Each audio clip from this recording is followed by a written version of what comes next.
pledge allegiance to the flag of the United States of America and to the republic for which it stands, one nation, under God, indivisible, with liberty and justice for all.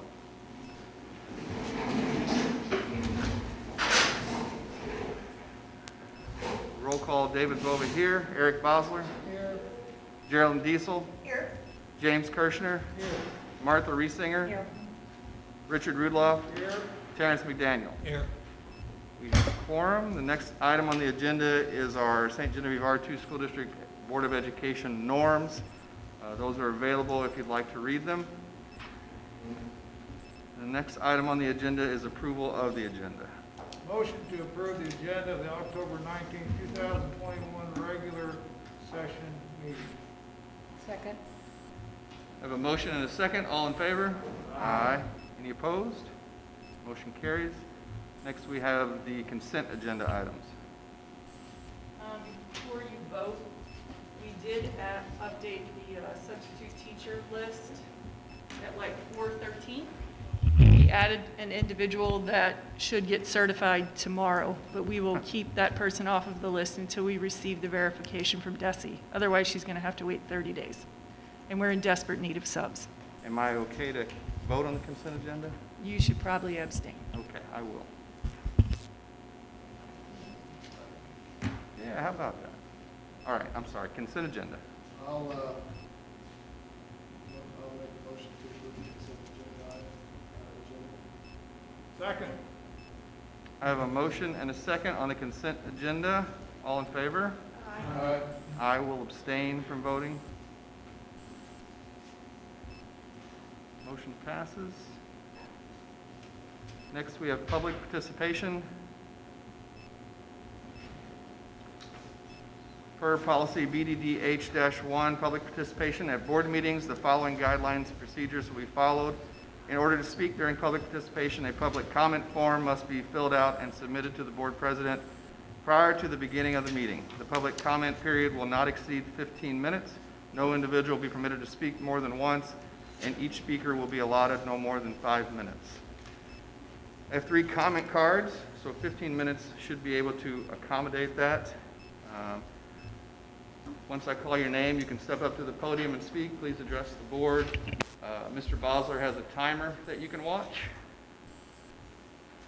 First public speaker is Amanda Schwinn.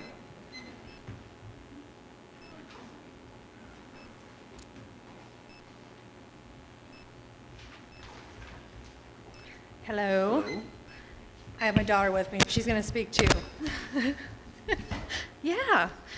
I'm here to just kind of give you guys some information. October is Dyslexia Awareness Month. And just want to give you some background info. Lily was diagnosed with dyslexia.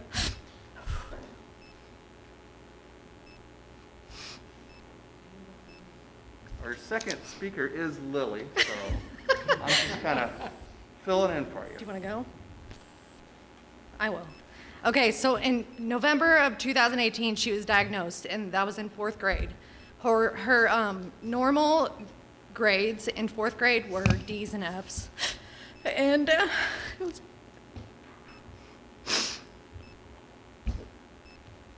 it was a lot to take in. I've spoken with some of you on the board, and I really just want to thank you all for what you've done in the recent months. Most importantly, Teresa Green. It's been a rough road. What grade are you in? She's in 7th grade now, and oh, you're in 8th grade. They grow fast. Yeah, she's in 8th grade. Reminder, Lily. She needs to. Honestly, she's moved mountains. Lily started Barton tutoring, and she started summer of 2019 and full-time in the fall of 2020. And Barton tutoring, I don't know if you all are familiar with that. It's an Orton-Gillingham method teach dyslexic children how to do language and English, or language and reading. And dyslexia affects a lot of areas. And it affects 1 in 5 kids. I'm not a normal parent. Most people would just be okay with this being pushed aside, but I'm not. And I wasn't. And Teresa, thank you for not letting me just push her aside. You guys have moved mountains here, and you will be a school district that people will look up to in that aspect. The letters program that you guys are implementing is huge. I mean, like, you guys are setting the bar for the entire state, for the country. And just other things like Haggerty and, geez, Teresa, what am I forgetting? There's so much that you guys have put into and paid for, and we appreciate every bit of it. And just to give you some info, Lily, so since Leah started Barton tutoring, I just got her NWEA testing back from school that she just finished, and language, she is making, out of all the kids in the entire country, her age that have tested this, she is making 82%. She's in the 82 percentile of growth. So above all the kids. And that's just language. And reading, she's 85, 85th percentile in growth. And I do want to put some of that on the school district because you guys are making accommodations, but 95% of this is the Orton-Gillingham. It is. And I firmly believe that. She is doing a lot, and I just, it shocks me how much she does. But, I think that's all I got. Thank you, Amanda. Thank you. Oh, and just to add to that too, her current grades, all A's, except for 1 B, which she's working on. All right, Lily, you have 5 minutes too, if you'd like. I know, it's fine. Here, put it up here. Yeah, just like right here. I am dyslexic. Reading and spelling is difficult for me because my brain processes print differently.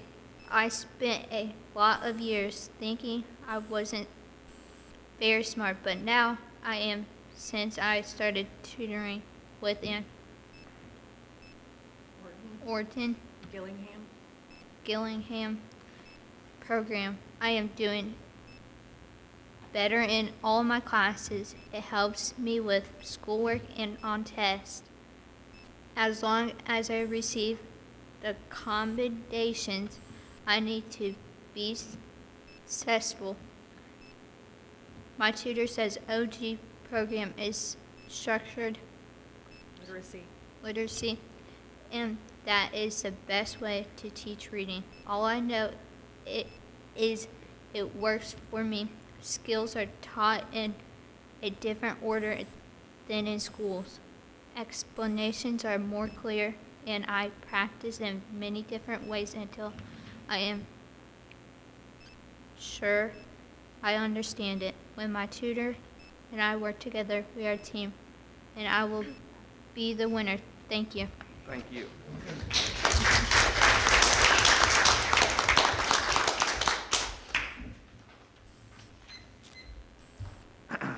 Our last speaker is Gary Grass.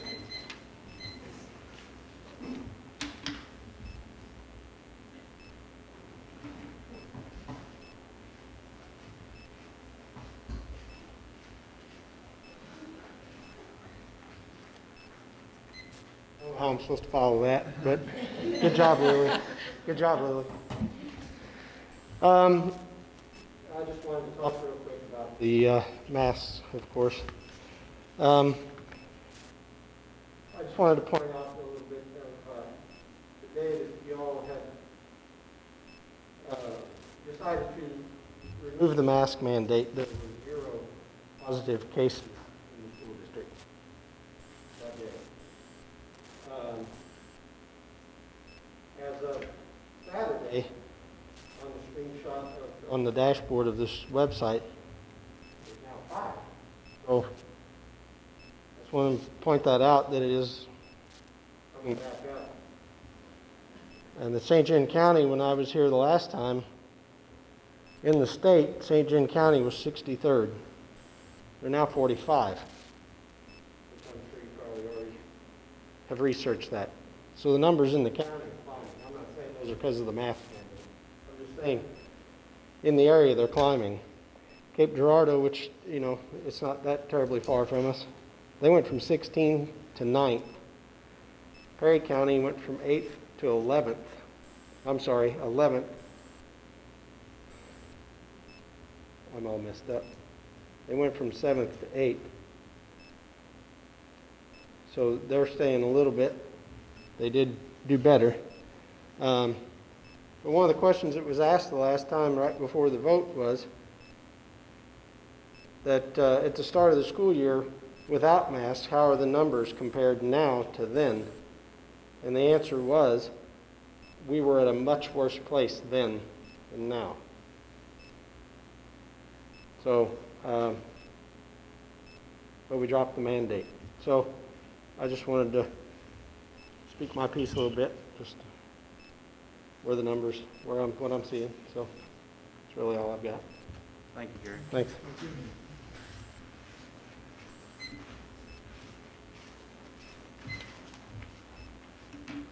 All right. Next item on the agenda is the report of the superintendent.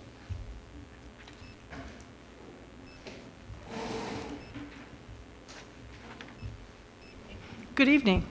In your packet, you have some notes of appreciation. All right, I'm going to try to do this from this angle. I may have to switch to the other side of the table. The next item I have, enrollment count from the last Wednesday in September. This is the number that we submit to the state in what we call core data. So it's our official number and our starting point. We will submit a second enrollment count the last Wednesday in January. So we'll see how that number fluctuates. I've highlighted here in yellow the numbers.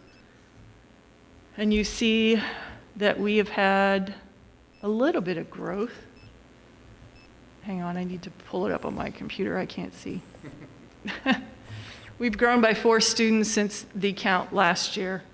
What's happened from the first day of school when we were up a little bit higher to now is when the mask mandate went into place, we had quite a few families make the decision to homeschool their children again. So we have seen quite a few kids exit and go to homeschool, which that is always a parent's choice. So I think that's some of what we're seeing here. The other number I have for you is our preschool count. And I'm happy to share that our preschool numbers continue to climb, which is typical. And actually, we're up 27 students from where we were last year at this time. So preschool, early childhood education is so important. And you'll see a little bit more of that, the importance of it, when we talk about the facility plan coming up. So that's our enrollment for the last Wednesday in September. Any questions? Okay, then we're going to go ahead and move on. And I'm going to turn it over right now to the principals for their report.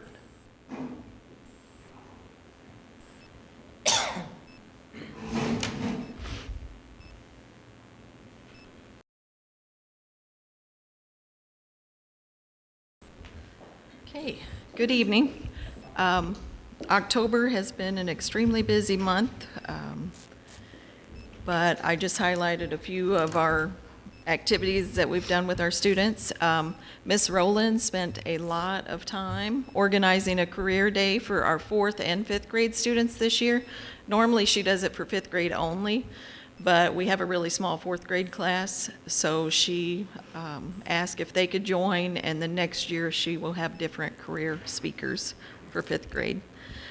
We had Officer McCarty, we had the ambulance drivers, we had Rob Sokowski, firefighters, Kyle Drury, Clint Woke, Kinsey Woke, and Kara Nagger all presenting on that day, and they got to choose which ones they wanted to go to, and they rotated through those stations.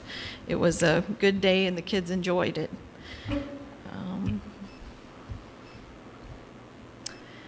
It was National Custodians Day, and we have 3 amazing custodians, Miss Patty, Mr. Kinney, and Miss Michelle. They really care about, I'm not touching a thing, sorry. They really care about our building, they care about their work, and they take great pride in it. So I wanted to say a big thank you to them. No. We had a lot of positive office referrals. Kids are referred for using the 7 habits, and it could be from anywhere from helping each other, it could be for helping the teachers, it could be for finding their voice. They find what they're really good at, and they help others in the classroom be successful in that same thing. We had from the top left-hand corner, Crosby Woke, he's in pre-K. We had Dylan Browse, got 2 in the same month. He was a rock star this month. Warren French, Dusty Wagner, Stephen Ferris, Kobe, Tucker, and Braden. Callie Hook, Tucker Winch got 2 this month. Charlotte Meese got recognized last month. I told her she might win the most positive office referrals for the year. Branson Henson, Carter Grind, Reagan Payne, and Amanda Filkins. We had homecoming fun. We joined in dressing up for homecoming this year, and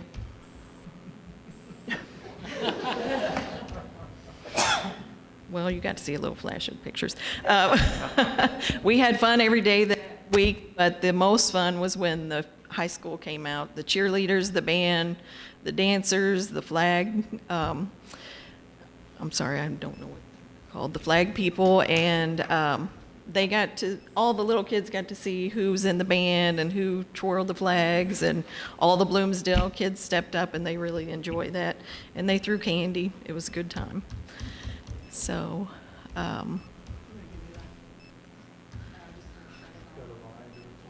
does, so I will just stand here.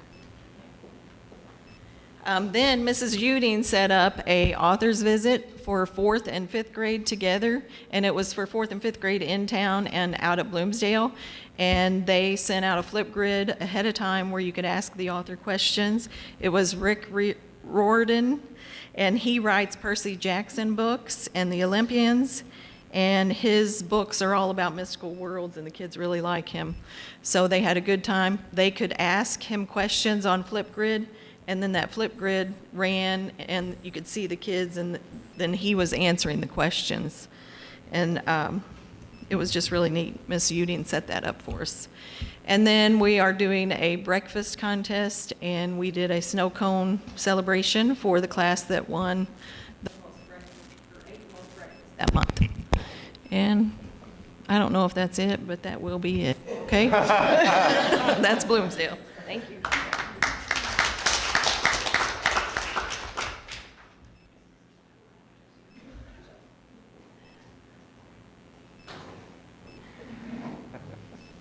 Hi, good evening. I'm going to present on St. Genevieve Elementary. We're starting with the Student Lighthouse team. Pictured on the left, we have our Student Lighthouse leaders for this school year, and we have an all-girl group. We didn't realize that until we took the photo. The 5th graders are seated in front: Audrey Jokerst, Allie Gack, Blair Bowman, Mabry Jokerst, and Rory Hughes. And in the back row, we have our 4th graders: Kendall Coleman, Lexi Greither, Tess Huffman, Emmeline Clayton, and Bailey Ram. And then they are also pictured with some students from Valley, and I believe some Bloomsdale students may be in there. They went down to City Hall, and they were part of the Red Ribbon Week proclamation signing. Mrs. Huffman coordinated that, and then our Student Lighthouse leaders, Stephanie Evelsizer and Jessica Grimminger, arranged to get them down there that day so they could be part of that, and that was a fun experience for them. On this slide, I have some student recognition. I have 3 students who received awards. If you remember last spring, I presented that Sydney Nestline and Blair Bowman both received first place in local contests sponsored by the VFW Auxiliary.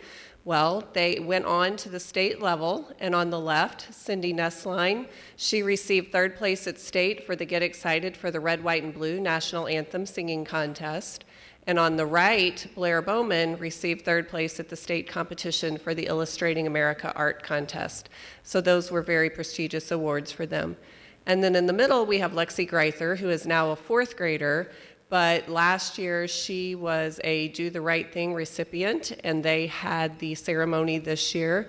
She was in the cafeteria when one of her fellow students started choking, and she notified a teacher on duty, and they did perform the Heimlich, and so she was nominated, and she got her award this year. So 3 students doing 3 great things. And this slide, as Mrs. Usman said, October was a busy month, so I tried to capture lots of things that happened during the month of October. In the top left, the preschool, the Ozora Fire Department came and presented to our preschool students about fire safety.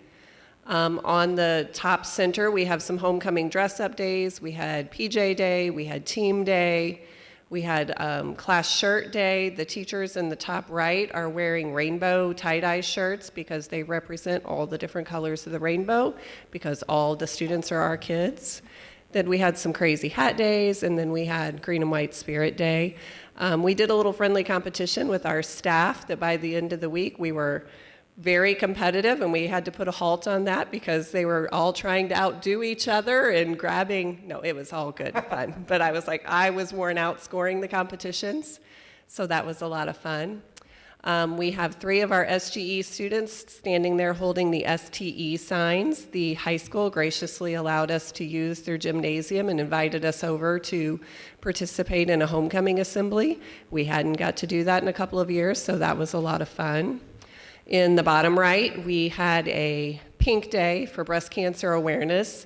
The Student Lighthouse team organized this, and they wanted to raise money to donate to our local oncology department, and we were able to raise $245, and we will be presenting them a check shortly, and so that was something they wanted to do. In the middle, we have our McDonald's symbol. We had our McTeacher night. Again, it was just drive-through or dine-in only. Teachers didn't get to work. We're still awaiting a total, but I was told that we had quite the bit of participation all night long. The drive-through was busy all night long. So thanks to McDonald's. And then in the bottom left-hand corner, we have Miss Betty Barr. She's our day custodian. We, too, honor National Custodians Day. Our evening custodians were doing a little switching at that time, but we also had Miss Stephanie Nagger. She was presented something as well. We just weren't able to capture a photo of her. And then most recently, last Friday, we brought back the Habit Leader trolleys, and we went around town and out of town. We took 2 separate trolleys, thanks to Sam and Mary Oberly. We were able to divide up our route, and we did an in-town and out-of-town route, and we surprised families despite the pouring rain. We had a lot of fun, and families were surprised, so that was a good feeling. And then we had several positive office referrals as well for students that were being good classmates. They were doing acts of kindness, just helping out, being good students all around. So on the top row, we had Madison Bequette, Barrett Bowers, Landon Drake, Hazel Scoggin, and Amelia Hutchins. And at the bottom, we have a group, Micah Wilhite, Chance Jones, Jayla Donaby, and Oliver Lay. And then next to them, we have James Roth, Jasmine Flaith, and Kaylee Brissett. And finally, we have our feature teacher and super staff nominations for the month of October. Mrs. Grimminger was selected as feature teacher. She's our school counselor. And Miss Amy Richardson was selected as super staff. She is one of our paras. The teachers are doing it a little differently this year. They're nominating at a faculty meeting, and they put them all in a pile before they leave, and then we go through and make selections. And some of the teachers said that Ms. Grimminger has been a rock to their students. She's helped them through challenges with peers and home situations. Another said she always makes time to help with the students. Not only does she talk with them, but she follows up with them to make sure they're doing okay. She helps mediate problems with the students, and she goes above and beyond for our students each day. And then Ms. Richardson was nominated. They said she is amazing in all caps, and I would agree. She'll do what is best for the students. She always had a smile on her face, and she has a heart of gold. They also said she's compassionate and kind and treats everyone with respect. They said she loves her kiddos and makes sure they feel that love. They said she does an excellent job working with all students, and she stays involved with what's going on, even during recess. So those are our featured teacher and super staff nominations. Thanks.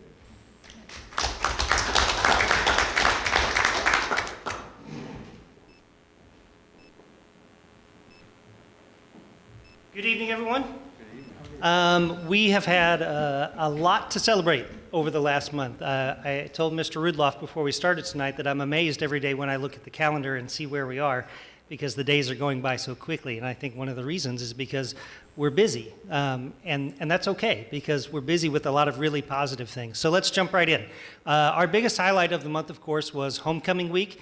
And as you can see, the students were very, very spirited.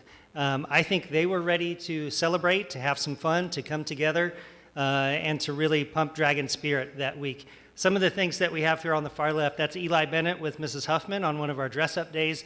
The students got to dress up in different genres of music, and the faculty could choose whatever genre they wanted to, and so we got some fun pictures there. Some pies in the faces at the homecoming assembly, a few of our guys with homemade signs, and then at the bottom was just a quick faculty picture that we took. It seems like we don't get an opportunity to do that very often, so we did take advantage of that time, and I want to really compliment the students. When we had our big assembly, that's the first time we've had one in a while now, and it was loud and energetic and enthusiastic in all the right ways. So I want to really compliment the students, and also for the teachers who jumped in and helped and supervised and came up with game ideas, and especially our loud crowd. That's one of our Dragon Time groups who helped organize everything, work out an itinerary, make sure we were staying on time, and just everyone that helped make that day and that whole week really special. As you can see, we've had a lot of positive office referrals, and I would love to go through them individually, but I can save you some time by telling you that two themes emerged from this list of names, and that's students helping each other and students helping themselves. And wow, what great things to be recognized for. These are students who went out of their way to exhibit kindness towards someone else, or students who have been on top of their own game and making sure that they're managing their academic careers the way that we would all expect them to. So hats off to these guys. Gage Garrett, Colton Roth, who received 2 this month, Dominic Lynch, Tanner Heberly, Shaylin Shimento, Brendan Sexton, Roden Kreitler, Sophie Garcia, Jet Rumbold, Abigail Woodard, Mackenzie Greer, Lauren Wright, Aubrey Baker, Uriah Weiss, Jeremy Dunsey, Gavin Zerwig, Cecilia Mooney, Keely Fowler, and Paul Taylor. Congratulations to those students. Our October spotlight shines in a different direction this month. Generally, we see a teacher's face up there, and this month, the teachers wanted to recognize Mr. Chad Grass. He's been a very welcome addition to our staff up there. He's a nighttime custodian for us, and the teachers have just been amazed with the quality of his work, with his team spirit, with his work ethic, and they say their rooms are exceptionally clean and are really impressed with his level of detail. So much, in fact, that he beat out Mr. Draper during Career Week. I mean, that's an accomplishment. Mr. Draper always gets the Spotlight Award when it's Career Week. But Mr. Grass has done an excellent job, and I got to tell you, he was surprised and humbled when we brought that award to him, because in his mind, he was just doing his job. And that sort of humility in this day and age is unique and special, and we absolutely love it. So congratulations to Mr. Grass. Speaking of Career Week and Mr. Draper, he did an outstanding job, as he always does. In fact, we got a lot of comments that this year was probably the best, bigger and better than ever. I even put a few of the comments there, and I stole these, I'll be honest with you, from Mr. Draper's Spotlight Award nominations that he got, but they were generally focused on Career Week. On Monday, we had a shadow day where some of our middle school students, specifically 8th graders, were allowed to go to high school and sit in and learn from the teachers who teach specifically in career areas, business, technology, agriculture, things like that. And the students had an opportunity to learn a little bit about teaching, but much more about that particular career field. On Tuesday, we did our annual visit to the Perryville Area Career and Technology Center. On Thursday, we had our career day up in the St. John Middle School building and invited career professionals in from our community. The students had, I think, 12 or 13 different choices to make.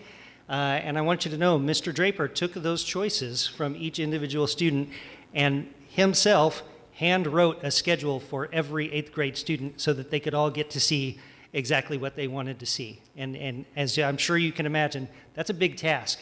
But he does it because he loves the kids, he loves Career Day, and wanted to make sure they could get everything out of it that they possibly could. And then on Friday, we had What It Takes Day. That tends to lean a little bit more towards academic planning for the future instead of career planning. But as you know, that's an essential part of us preparing kids for society too. So hats off to Mr. Draper, great job. What's ahead for St. Genevieve Middle School? These are just a few of our calendar highlights for things coming up. This week we have teacher night at middle school football. Generally we choose at least one game for each sport. The teachers all try to band together and go out and support those kids. And we'd love to see you there too if you're able to come. October 25th is Red Ribbon Week, which Mrs. Huffman has been working very hard on, and she's got great plans for us that week, including activities and dress-up days and guest speaker, of course. October 26th is the flu vaccination clinic for students and employees who are interested. And on that same day, we're also taking a handful of students from middle school band to the district band auditions at Jefferson R7. October 28th, of course, is parent-teacher conferences. On November 5th, we'll celebrate our first chapter of Wings. That's our, what used to be quarterly, now we say grading period, our grading period celebrations for students who have no D's or F's, have no unexcused absences. There's a series of qualifiers for those kids, and we give them a little bit of free time, a little bit of a reward, a little bit of a treat, and just celebrate them being on top of their game. So our first round of that will be on November 5th, and then on November 8th is picture retakes. Any questions from anyone? Thank you all very much. Thank you. Appreciate you guys.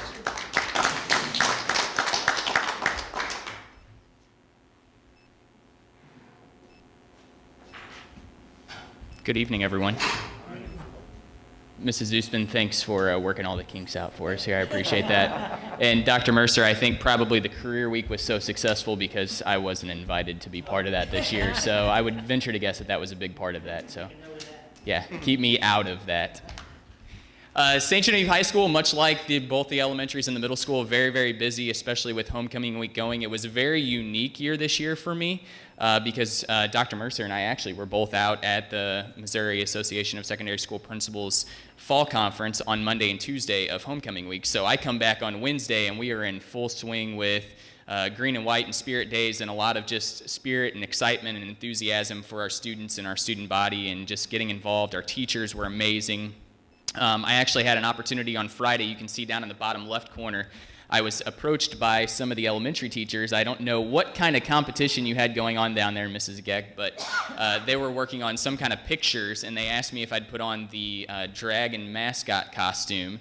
And so I obliged and then thought, well, you know, it's kind of cool outside. I'll walk out front and welcome the students in the mascot outfit. What I didn't realize is how terribly bad that thing smelled. And so I got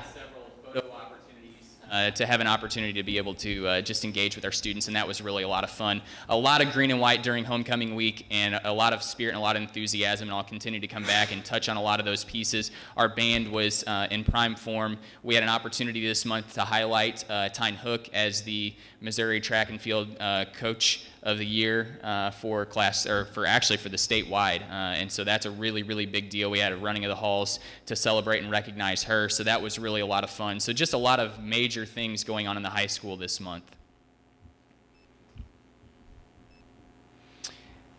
One of the big things that I'm really excited about, I know Mrs. Jury is really excited about, she spent a lot of time prepping this, getting our students ready to go. She was able to get Mrs. Sokowski on board, Mr. Mueller on board, and Mr. Rapp on board to take about 20 of our students down to Sykeston on a field trip, and it was called Build My Future. And while they were there, they got an opportunity to engage and work with several businesses and several industry leaders in order to be able to basically show these young students job opportunities for after they graduate from high school. And so getting it and taking a look at some of the pictures and getting to hear some of the stories from Mrs. Jury and some of these teachers is a lot of fun. You can see up in the top there's a picture of a piece of heavy machinery, and they actually are taking a volleyball or a soccer ball and they're trying to get it into that trash can. So that was really a lot of fun to watch those kids engage, a lot of virtual opportunities for them to engage with technology, and just really have an opportunity to reach out to a lot of industries and see what's available for them. I was able to watch a clip from KFVS, who went down to Sikeston for this Build My Future Expo, and they really had a lot of amazing things to say. They had so many students that were engaged and involved, and when I was talking to Mrs. Jury yesterday at lunch, she said it's going to be really interesting to see how many students are engaged. They're doing another one of these in Jefferson City, I think, in the coming days, and so she's excited to hear how many students are engaged at that level, to see if Southeast Missouri is pulling in a greater number or population of students. So it was just a great opportunity for our students to engage, and a great opportunity for our teachers to be able to get involved with them and spend some time down in Sikeston. So a lot of congratulations this month. We have a ton of positive office referrals in the high school, and I know that I spoke to you guys last month a little bit about how I've challenged my staff to recognize the great things from our students, and it's been refreshing for me. From my role, Mrs. Jury and I actually call home on all of these students and let them know that they have a positive office referral, and also share with the parent what the great things that the teachers are saying about their kids. We had an individual in the office today, and we called home and we did a positive office referral, and the mom got emotional as we were talking to her on the phone, and then the student sitting in my office also got emotional. You could tell that it was really something that was very, very special to the both of them, and this is the whole reason and the whole meaning behind why I'm in education, is getting to recognize these positive things, and getting an opportunity to be able to recognize the hard work that kids are doing. A lot of great conversations, both with the kids and with the parents, over these office referrals. They do get to leave the office. We send them out of the office with an ice cream sandwich, and that makes most of them pretty happy as they're leaving the office and getting to enjoy that. So our positive office referrals for the month: Etta Heller, Shay Coleman, Mason Rook, Elena, I'm not even going to try to pronounce that, she's our foreign exchange student from Italy, Alice Doty, Ona Lytle, Vincent Whittu, Kayla Young, John Vins, Cameron Ramey, Ari Taylor received 2 of those, Taylor Ryring, Paige Nicole Hook, Cole Foff, Michael Speakman, Abby Boyer, Joe Simmons, Isaiah Bosler, Maddie Terry, Tessa Grass, Colin Haynes received 2 of those, Caitlin Ladd, Colton Roth, Callie Schweigert, Chase Connor, Hope Schmelzley, Elena Nagger, Laney Yamnitz, Clinton Beasley, and Jordan Ryring. And actually you can see that Callie has doubled up here. She actually was also our Rotary Student of the Month, and Kim actually had an opportunity, so Mrs. Gegg, I appreciate you working that out with us to allow Kim to go down. Kim actually presented Callie, and I believe it's the first time that we've had a mother-daughter opportunity to make that happen. And so that was pretty neat opportunity for Kim to have an opportunity to go over to Rotary and introduce Callie. That was a really neat. Mrs. Jury said it was really cool to watch her engage and get to interact. So I thank you for that. And then Andrew Majay is our Elks Student of the Month. So just a lot of congratulations, a lot of special things going on in the high school. And I'm going to come back to this positive office referral at the end when we talk about our October and September Teacher of the Months, because it's really starting to create this reciprocal positive trend that we see going on in the high school. So homecoming, we had our homecoming queen this year that was crowned, which was Izzy Bosler, and a lot of amazing candidates. They present a lot of very uniqueness to the Queen Court, and just a ton of smiles. To watch them engaging and riding in the parade and being able to be part of the whole homecoming festivities and getting to be a part of the pep assembly and the football game that night, and getting to set them up. We started this last year, setting them up over on the high jump skirt, and watching the family members be able to come over and engage with them after the crowning, and friends, and being able to get pictures. I think that that's a really neat moment and a really neat opportunity that we haven't had the ability to be able to do in the past. I know Dr. Fleeg and I talked about that quite a bit at the football game, about when the stage was on the other side and the parents could go quickly take a picture, and then we had to rush them out because they're right in the middle of the game. Well, now that they're a little further away, there's a lot more opportunity for engagement and picture opportunities, and just to have our kids and our student body involved. So I think that that's a really neat move that we've been able to make, and really does a great job of being able to celebrate Izzy and all of our Queen candidates. And then our homecoming king this year was Mr. Austin McBride. And it was a lot of fun. Spirit Night, and if Dr. Fleet goes to the next slide, it'll show some pictures from Spirit Night. A lot of our males, and Powder Puff down at the bottom, participated in that Spirit Night, and I got to know them on a completely different level. And I always do this every year, but to get to see some of the talents that some of our young men have on that Spirit Night really is a lot of fun. Carter Klump, I had no idea that young man could sing.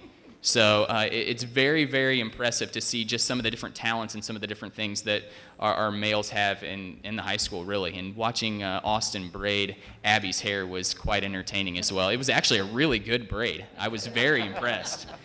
And then down in the bottom, you can see we have the Powder Puff game that took place. It always amazes me how engaged and how excited our junior and senior girls get at playing Powder Puff. And when one team is up, and the seniors stormed out, had a big lead right out of the gate, as they traditionally do. They've played as juniors, so they kind of know what to expect. And then the juniors start to come back, and we see that almost year in and year out. The seniors were successful. The seniors did end up pulling out the win this year. That big lead at the beginning, I definitely think, set them up for the big W there. And then the senior class also did an amazing job with our class floats. And so I would be remiss if I didn't thank our Stuco sponsors, Mr. Swice, Mr. Roth, the great job that they did in preparing, getting the dance ready, getting the parade ready, making sure that homecoming was a success for us this year. I would be remiss if I didn't thank all of our class sponsors, the freshmen, all the way through the seniors, the amazing job that they do with our floats. If you guys have had an opportunity to look at floats from other school districts when they have homecoming, ours are just simply amazing. They put tons of time, tons of energy into doing that. Our halls were decorated this year. We got students to come in actually the week before homecoming started, and kids came in and decorated the halls in tons of green and white. There was just a ton of spirit this year surrounding homecoming, and a lot of energy from our students, our faculty, our staff. And I'm just, super blessed and super thankful that all of those individuals put so much time and so much energy into making this truly a success. So we thank everybody for that piece. Our administrators for helping out at the parade. I mean, the thank yous could go on and on and on. It just truly was a success this year, and we're really thankful for everybody chipping in and helping out. And then finally, we have our September and October Teachers of the Month. And I told you guys that in the high school, we are doing this a little differently this year. We're actually reaching out to our students and asking the student body to provide us some feedback on who they feel like, and make nominations on who they feel like should be the Teacher of the Month. And so I initially put this out to the student body, and within the first 7 or 8 minutes that it was out, I had 15, 16 responses. By the time we closed September, we had over 100 nominations from the student body, which I thought was truly incredible. Then this month rolls around and we get to October, and we had another 85 students put in nominations and submit nominations for October. The piece of this, and I'll get into Mrs. Bowman and Mrs. Kingery here in just a second, the piece of this that just I think is really, really neat, we reach out to the students, we take nominations from them. I then compile all of those comments, and I send them back to all of the teachers. So regardless if they're selected or chosen as the Teacher of the Month, they all get to hear the amazing things that kids are saying about them. And it's coming directly from the kids. It's not the faculty, it's not the staff, it's what the kids are saying about them.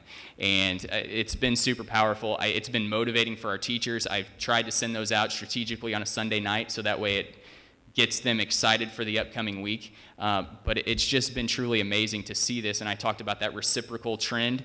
Seeing this has really seen a huge increase in our positive office referrals. So our students are engaging our teachers, and our teachers are engaging our students. That's what this is all about.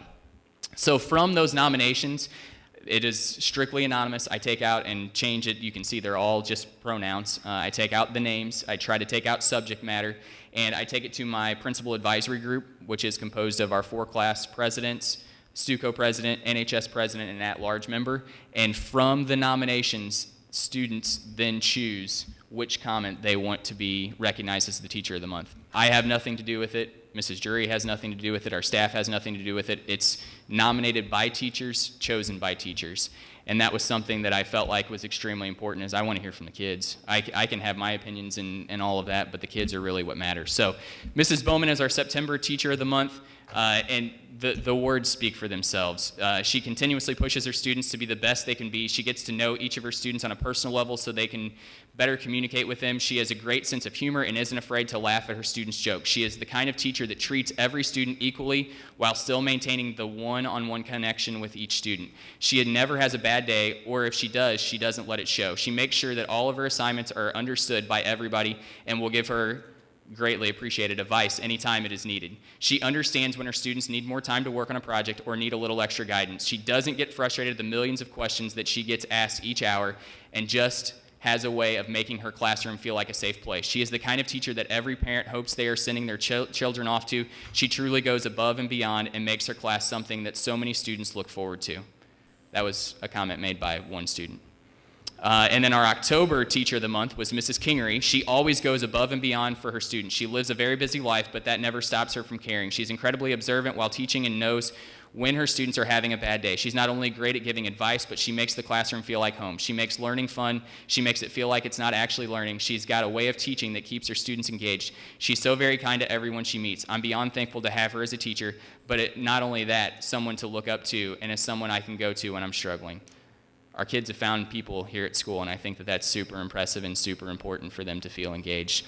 Going back to Mrs. Bowman, she actually has also started this project, and if you guys look back here, she's worked with several of her students, and we're going to continue working on getting these in the cafeteria, but these flats are artwork that have been done. This was actually done by Alyssa Huber a couple years ago, and we actually have another one done by Ella Reed a couple years ago, and then one by Jaden Weiner last year to still go up, and then we're going to continue to work on just getting some more student artwork around the building, something that Mrs. Bowman has kind of charged me with of helping and supporting her in that measure, and I think it's super awesome. So our teachers are amazing, our kids are amazing, I'm blessed, and I truly feel like each and every day at school I get an opportunity to do something I love because we have great kids and we have great faculty, we have a great staff, we have a great board, we have great administrators, and all of that is really indicative of where we're at. So I thank you guys. Have a great evening. Thank you.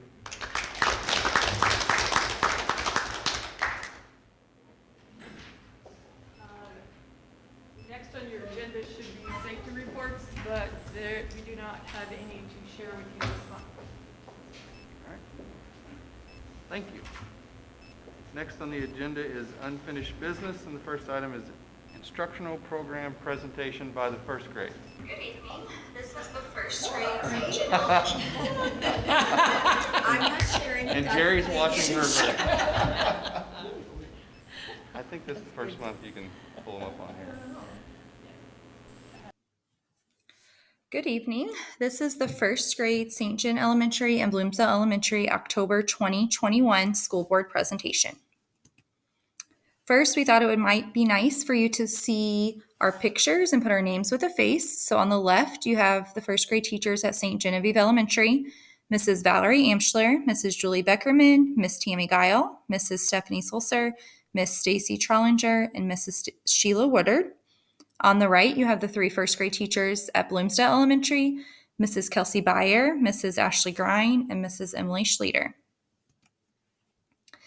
First, we're going to talk about ELA. This is our English Language Arts. The ELA curriculum team, which is Miss Ashley Grine and Stephanie Sulcer, are currently working on common assessments for both buildings. It is a process that our elementaries are going through right now. We are also working on a book study at both elementary schools. It is a teacher's guide to standards-based learning. That book is down in the right corner. The process of transitioning from traditional grading to standards reference grading or standards reference learning is a long process, but one we are more than ready for. During our ELA block in our classroom, we teach writing, phonics, language, reading, and so much more. You'll see a student up on the top right corner reading a book during this time. Science and social studies. Our science curriculum was updated just this past summer of 2021. We tried to align it with our ELA pacing guides when appropriate.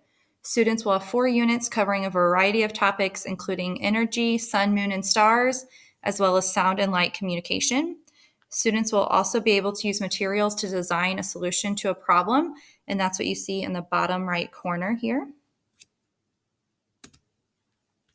Really Great Reading. We have been implementing a new phonics program called Really Great Reading since last year. This program has many components that are laying the foundation for reading for our students that we noticed was missing in a lot of our kiddos the last few years.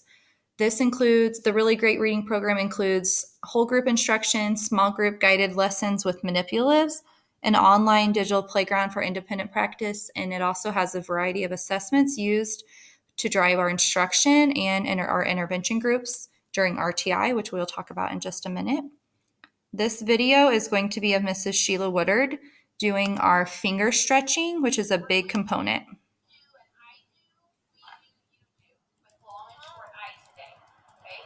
will stretch out a word for you. The word is pit. I ate every part of the peach except the pit. Pit. Pit. It. Pit. Okay?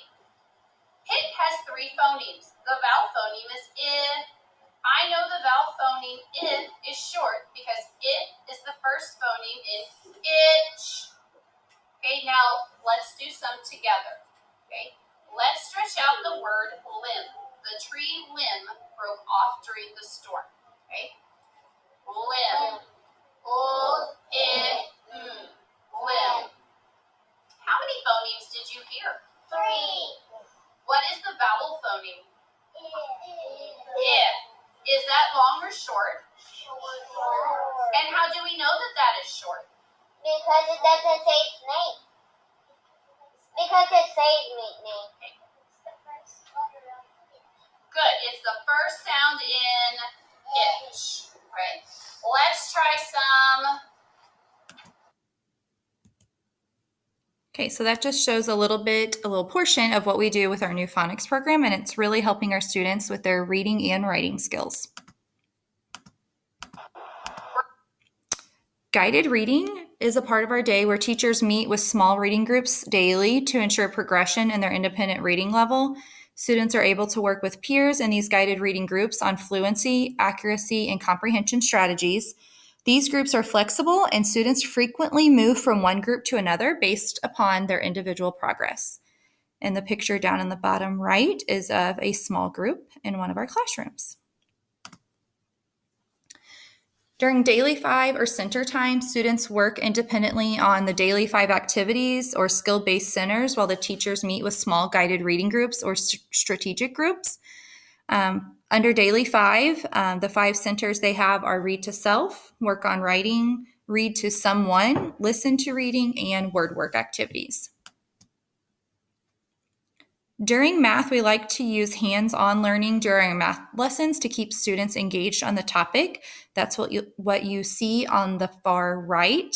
Up top, there is a boy with a Pop-Tart that he has cut into fourths during our fractions unit. And on the bottom is a girl with pretzels and marshmallows that we used for our base 10 blocks and when we were learning about place value. Math stations are also used in some classrooms to reinforce taught skills. This time allows the teacher to have small groups with students that are struggling with those math concepts. So the 2 pictures in the middle show some students doing those math games, and there is a video of Miss Grind's classroom doing math stations earlier this school year.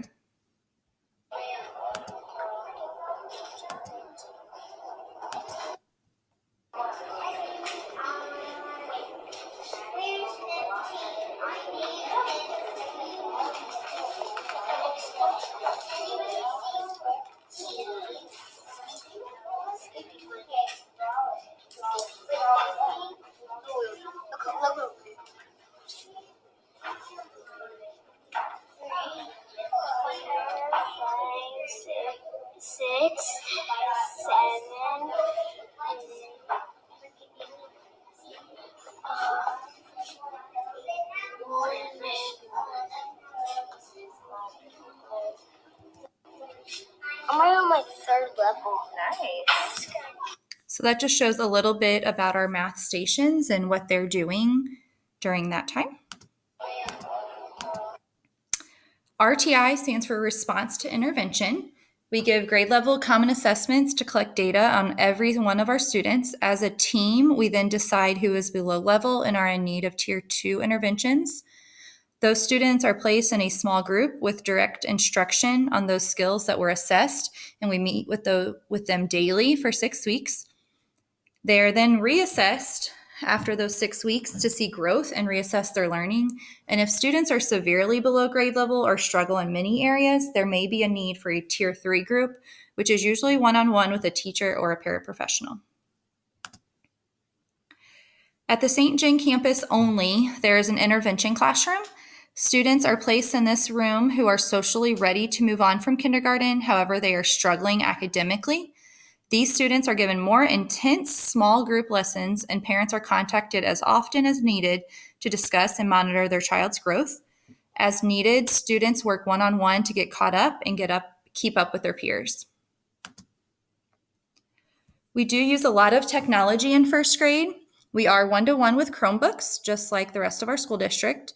For math, we use Happy Numbers and Extra Math. We use this during math stations, after math instruction, or during downtime. We have the really great digital reading playground that goes with our phonics program. It's just an online edition. Students can play learning games based on the skills taught in each unit. Our students also use Scratch Junior and Code.org. They use this in the counseling program, in the library, and in our classrooms. This is an easy-to-use coding app for students, and they really enjoy that. There's also multiple free websites. There's Leo, which is a phonics-based website. Epic is a reading fiction and nonfiction text. Raz Kids, which are the leveled books online, and Teacher Monster to Read, which has phonics and other reading skills. We also use Seesaw a lot in first grade. This is a way to communicate with parents as well as show them pictures and videos of their child's day. And then students can also submit activities that the teacher assigns.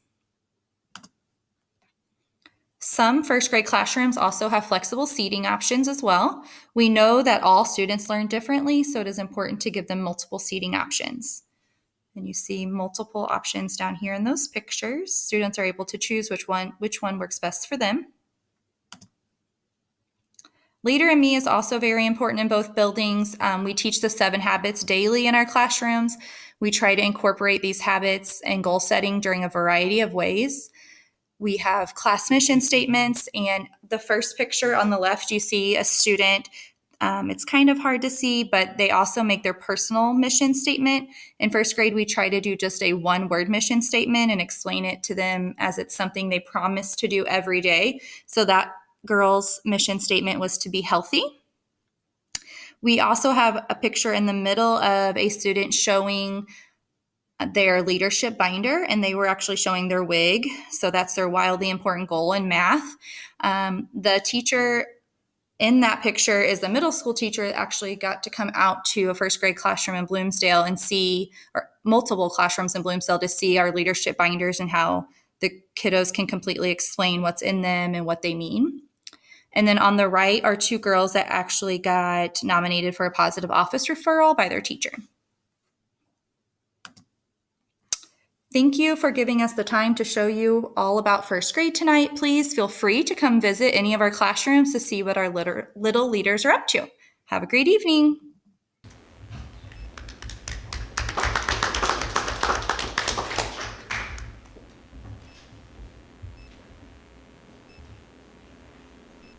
All right, that was awesome.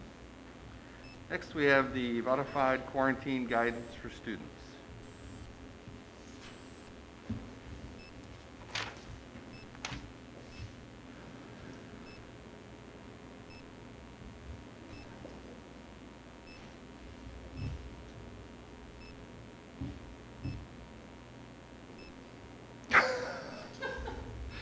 Sorry, I had Dr. Taylor add these, but they didn't give me access to them.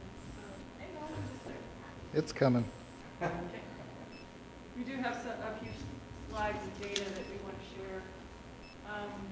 When we started the week on Monday and Tuesday last week, we had 0 positive cases within our district. Wednesday, when I looked at it, I think we jumped to 4, something like that. And as the week went, I think it eventually got to 5 or 6. I looked at it right before the meeting started, and we're at 3. I have gone in each day and looked at the sheet that we share with County Health, because we are identifying and they're helping us identify if the positive case is from a school contact or a community contact. And so far, all of those positive cases have been from community contact. And with several of them, there haven't been any contacts because it was someone in their family and they were quarantined at home and then they became sick. So Dr. Taylor's gonna go over a couple of slides here with you to put together. Good evening, sorry. Good evening, everyone. Good evening. There's a couple things we need to keep in mind as we look at this. We changed our quarantine protocols and our mask mandate. All of that went into effect on the 11th. So our quarantine protocols changed and masks were strongly recommended on the 11th. So up to the 11th, we had 6 school days. There was 1 positive case during those 6 school days. From the 11th to today, we had 7 school days, and that's where the number 6 is represented there. We had 5 additional cases in that time frame. And then we have 6.5 days of October left. So 1 positive case up to the 11th. From the 11th to today, we had 5 additional, and then we have 6.5 days left, just for frame of reference. Yes, sir? That non-school? So these are just positive. These are people who were identified as positive cases. They were tested, and they were marked in our shared sheet as positive cases. We do not know where. They weren't tested at school. No, sir. So they away from school, so it wasn't an in-school case, right? Yes. So when Bailey, correct me if I'm wrong. When the health department or our nurses go in and check positive, it's either because we've been notified from the health department that they are positive and the health department checks it, or a parent will call in and say, hey, we tested positive, and we will mark it and then put a note that says awaiting health department confirmation. Am I correct? So it is positive. Where that occurred, how that occurred, we don't have any idea.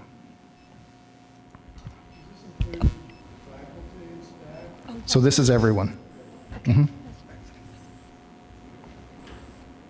Any other questions about that slide? Okay, if we can go to the next one.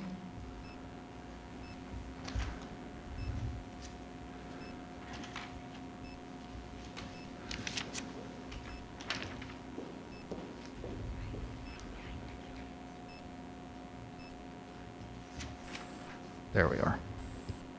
Okay, so the same framework here. We have a time frame up to the 11th, from the 11th to today, and then 6.5 days left. Up to the 11th, you see that 24 number there.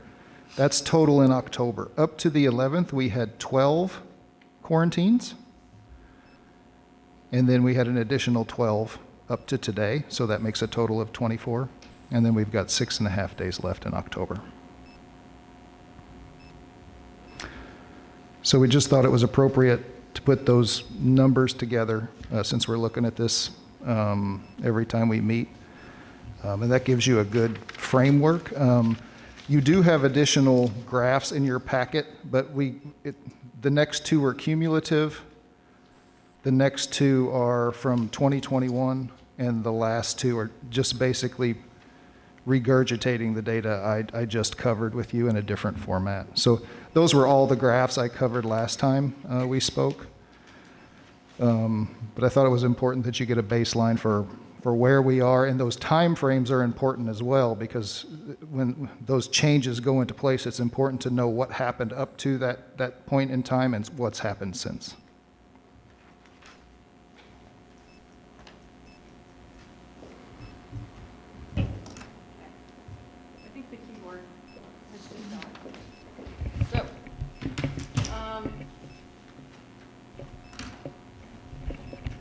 So my recommendation right now would be to continue the implementing the modified quarantine we'll continue to watch the data and report back to you. I would also recommend that you evaluate this again at our November regular meeting. Any other questions? Correct me if I'm wrong. Modified quarantine guidance. That's if the child was identified at school. Correct. Okay, so it'll be 10 days, right? They'd be quarantined at school, they were identified at school, Yes, they would be required to wear a contact. mask and socially distance, yes. okay? At 10 days, is that calendar days or school days? Calendar days. Okay, so wouldn't really, it'll be, it'll be one weekend, or, wouldn't be 2 weekends. Am I correct? Well, it depends the day that they're identified. Right, yeah.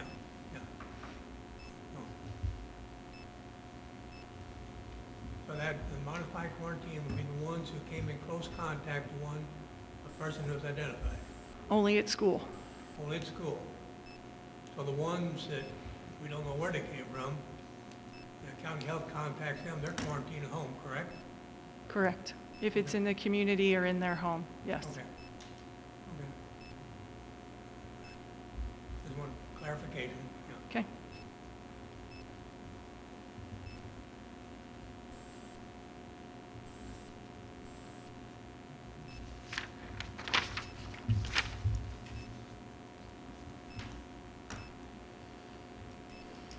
Any other questions for Dr. Fleig, Dr. Taylor?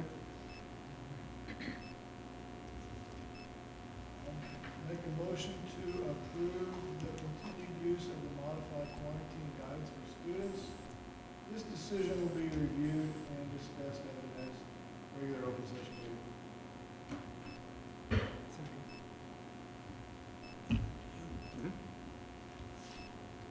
We have a motion and a second. David Bova, yes. Eric Bosler? Yes. Geraldine Diesel? Yes. James Kirschner? Yes. Martha Reesinger? Yes. Richard Rudloff? Terrence McDaniel?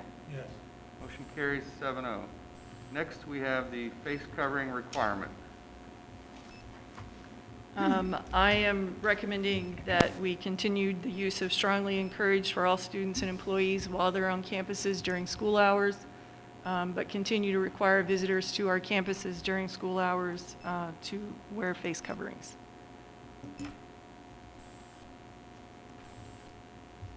And again, this decision would be reviewed and discussed at the next meeting.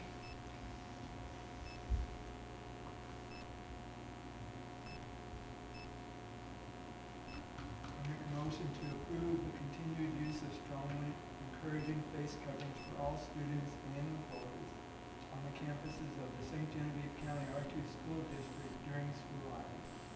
Visitors to these campuses during school hours will continue to be required to wear face coverings. The decisions will be reviewed and discussed at the next regular open meeting. Second. We have a motion and a second to continue the strongly encouraging. David Bova, yes. Eric Bosler? Yes. Geraldine Diesel? Yes. James Kirschner? Yes. Martha Reesinger? Yes. Richard Rudloff? Yes. Terrence McDaniel? Yes. Motion carries 7-0. Next on the agenda is new business. The first item is the St. Gen R2 Long Range Facility Plan. Yes, let me get it pulled up.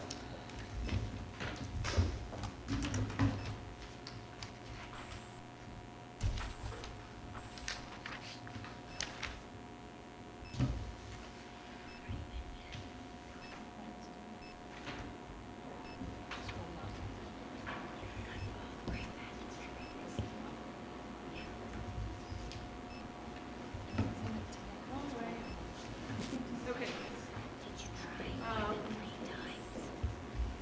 First, I want to start out with, this plan is in board docs, so anyone has access to it, but I do want to thank Bailey Otto and commend her. This looks fantastic. She did a great job of looking at a variety of other school districts' plans and kind of taking all the great ideas from each one and putting it together. So the plan that you see before you is 44 pages long. On page 2 of the plan was our driving question. What facility improvement projects should be completed to ensure that all St. John County R2 students have access to safe, quality learning environments? That was the driving question that we proposed to all of the committee members, and you'll see all those names later on in this plan. So their charge was to create a fluid framework of facilities development for existing areas and future projects in order to maintain high-quality educational spaces and provide facilities that offer innovative and equitable opportunities for all students. So it was a very large task, and this was a process that took quite some time.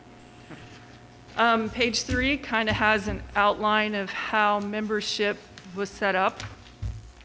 We created 7 subcommittees: a district level, a Bloomsdale Elementary, a St. John Elementary, a St. Genevieve Middle School, a St. Genevieve High School, an athletic, and an early childhood facility. So each of these facilities began their work in January of 2020. We had a big meeting here in the cafeteria where we talked about the charge and the driving question and what we were trying to accomplish with this work. And then we split out into the subcommittees, and the subcommittees started talking, setting up other meeting dates. They took tours of buildings and facilities to kind of identify areas that needed a little bit harder look and/or they thought needed some work. We were going to be finished with this work in May, I believe, but COVID shut down the world, so that work was put off, and the committees finished their work in October of 2020. We then took that information in March of 21, and we gave it to the district level subcommittee, and they were tasked with taking all of the different ideas and items from the other subcommittees and creating this plan. So they worked on that from March of 21 until July of 21. And then Ms. Otto, myself, Dr. Taylor, we've been working on this plan since that time. So out of all of that work, basically 8 things rose to the top as being items that needed to be addressed through the use of district funds, federal funds, which I'm going to talk about a little bit when we talk about the HVAC system, and the potential for a bond issue.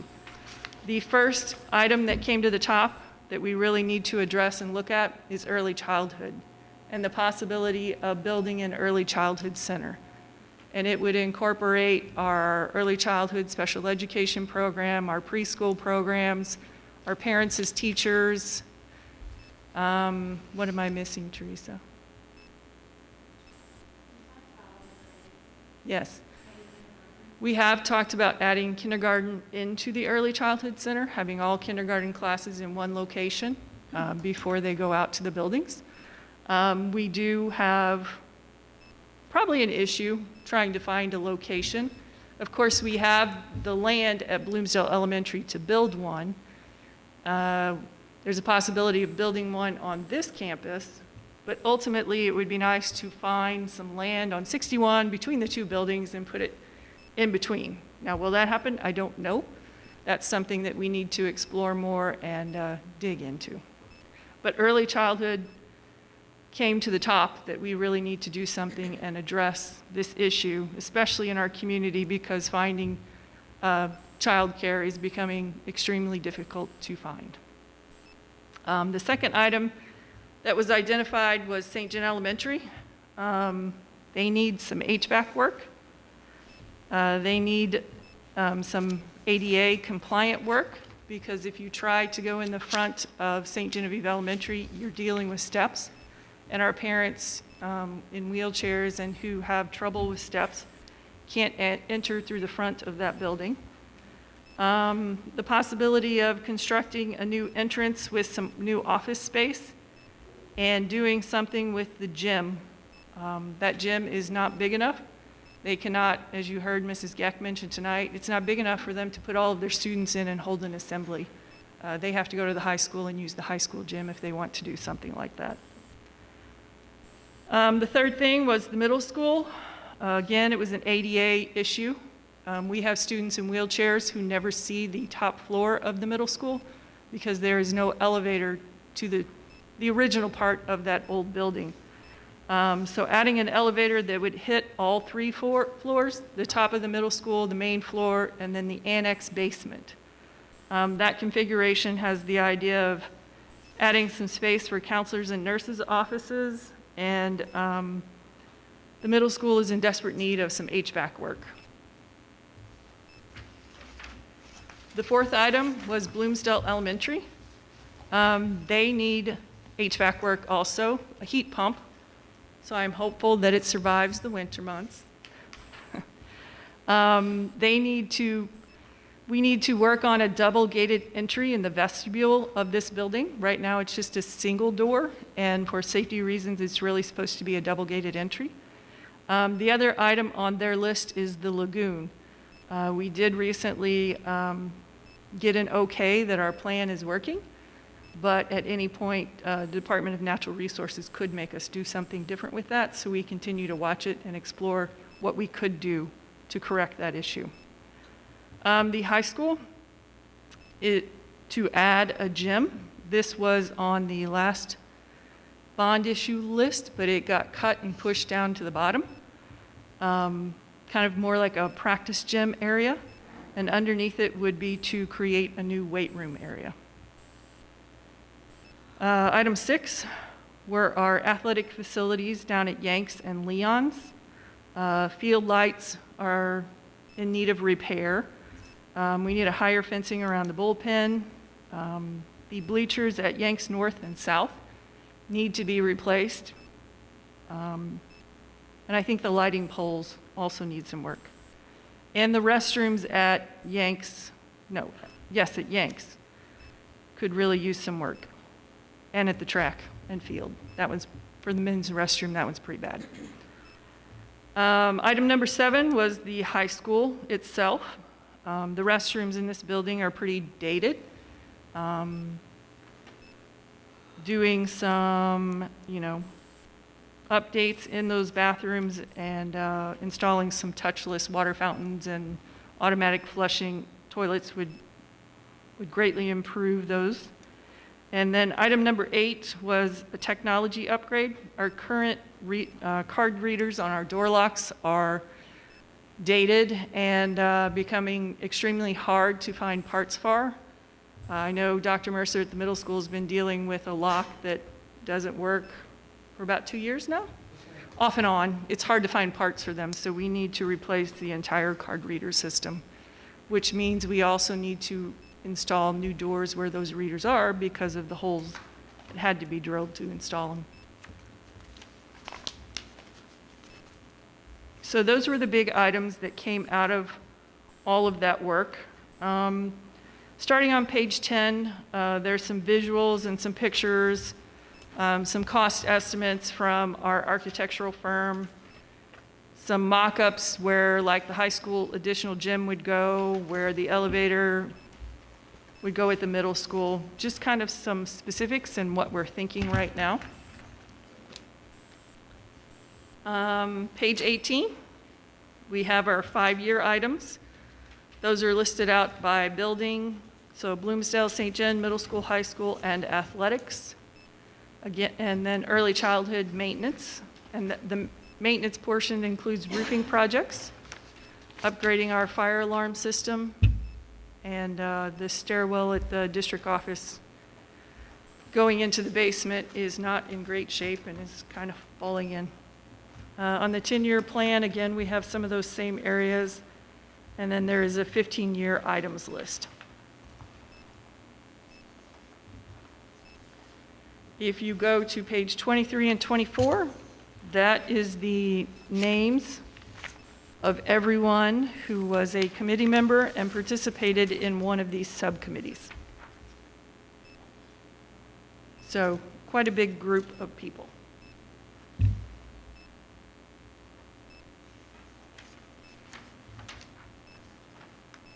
And then starting on page 25 and on are the maps, some more aerial photos of our property lines. There's a few with some floodplains identified. I don't think we put the topographical maps in, did we, Bailey? I don't think so. No, we do have some topographical maps, though. So that's just more information, so you can kind of see the lay of our buildings. And like at Bloomsdale, we do have a floodplain that we have to deal with around their creek, and so on.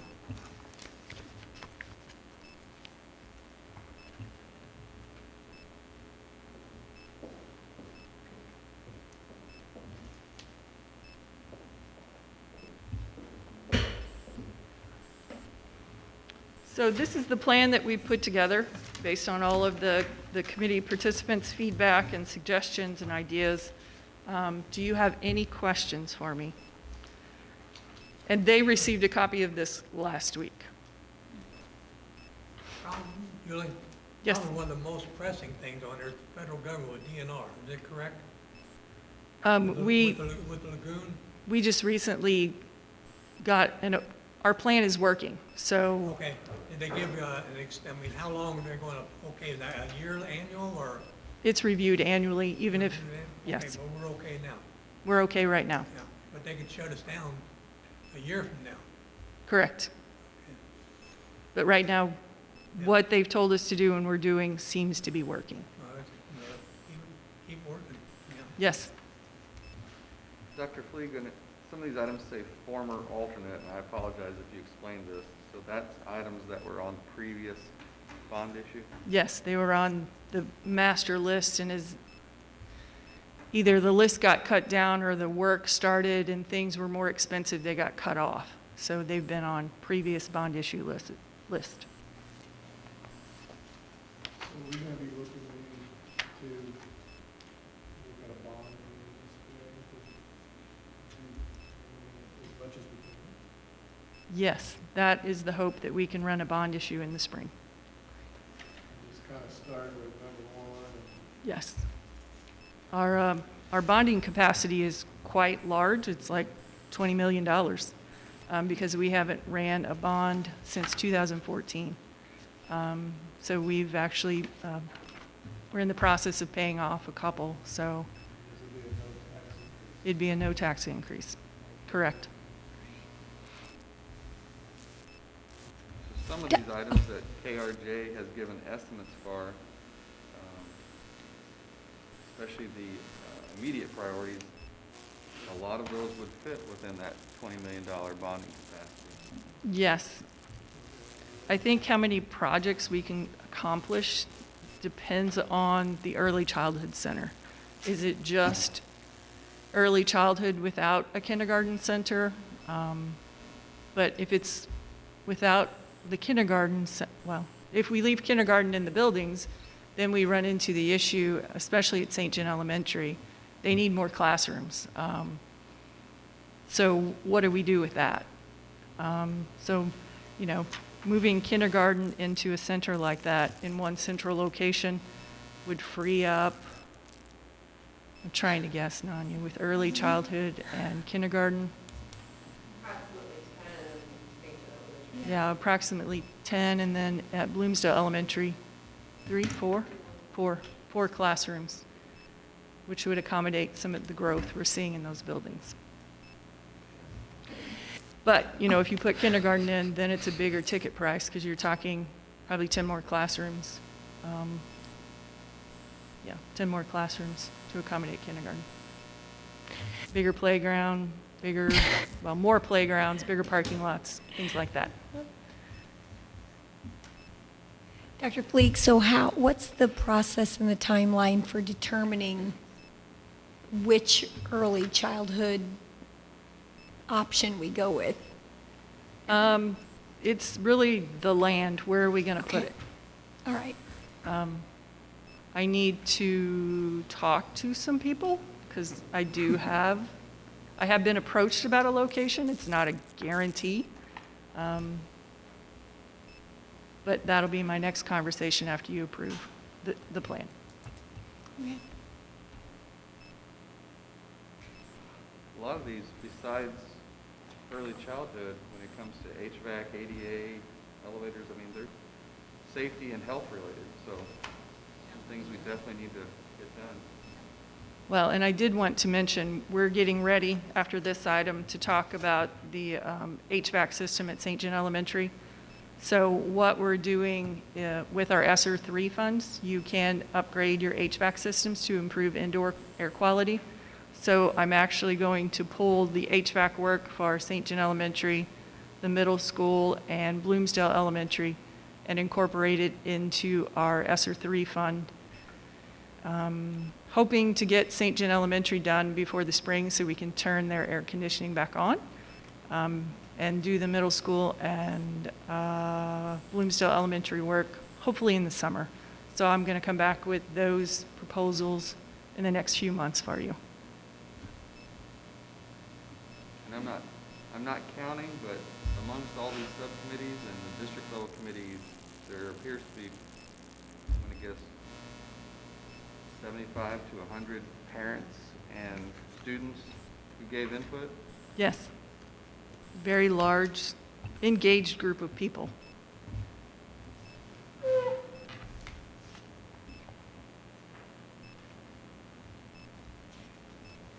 This is, I mean, a tremendous plan, and it's laid out beautifully. Thank you. Yes. I mean, there's a lot of districts I think that would, well, I don't think, they're jealous.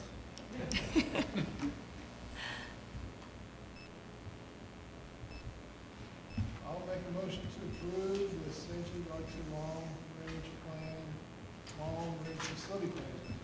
Second. I have a motion and a second. All in favor? Aye. Any opposed? Motion carries. Thank you. So the goal then now is to take this and fashion a potential bond issue. Yes. Awesome. We'll continue to work with the architect, LJ Hart and Company, our financial company. They'll start, well, once we kind of have a better idea of early childhood, they'll start drafting some language. But the next item that we're going to talk about here, let me flip the slide. Next, we have the chiller replacement. It's kind of Halloween theme. Yes. So, as I said, we're going to pull out the HVAC work in 3 of those buildings and put it into our ESSER 3 funds. This is the first proposal I have for you. It's to replace the chiller at St. John Elementary. The price on this is $110,989. I can tell you the projection in total to do all 3 of those buildings is not quite $720,000. So I feel very fortunate that we have the ESSER money, that we can use it towards this and pull some of this out of the bond issue so we can address some of the other issues. I am recommending that we work with TMI. They're a member of Daikin Group. They're out of St. Louis, Missouri. This work would be completed through TIPS, the interlocal purchasing system. We use TIPS. It's a purchasing cooperative. They do all of the bidding, and they give you the company that comes in with the lowest bids and does the best work. So that takes out the competitive bidding component and saves us a lot of time, especially when you're trying to make this move quickly, because the parts are hard to find right now, and they think they have them as of right now.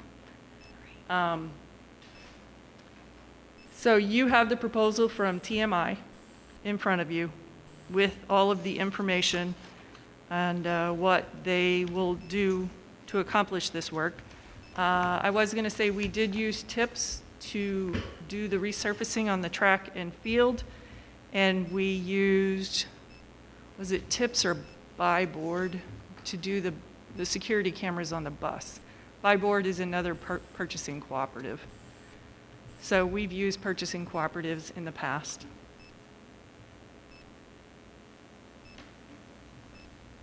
So even though it wasn't put out to bid per se, that's what TIPS does for us. TIPS does the competitive bidding.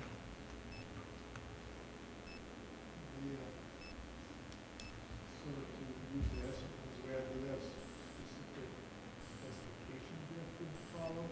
No, it just says you can update HVAC to improve the indoor quality in your buildings. Yes. It looks like this has a 1-year parts and labor warranty and 4 years on the compressor. Yes. And the compressors are the components that we've had issues with and had to replace. I think this summer we replaced 2, not just at St. John Elementary, but throughout the district.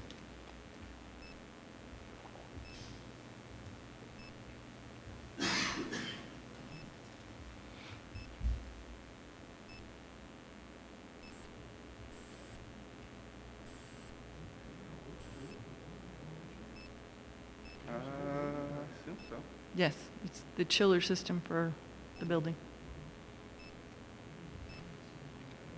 Mm-mm.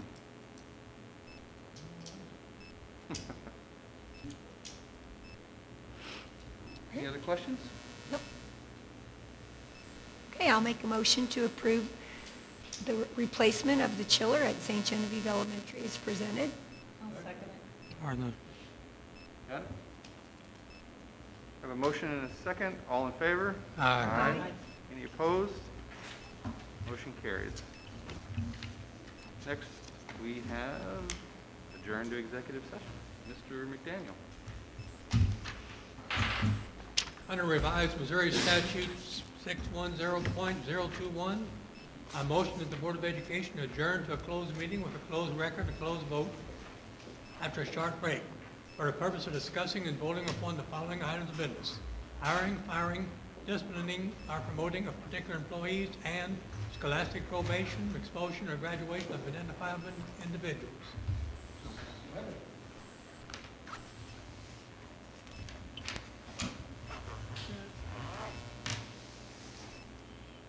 Roll call. Dave Bova? Yes. Eric Hoffer? Yes. Darrell Diesel? Yes. Jim Kirchner? Martha Reesinger? Yes. Martha? Yes. Okay. Richard Ruloff? Yes. Terrence McDaniel, yes. Summary 7-0. Motion carried. Thank you all.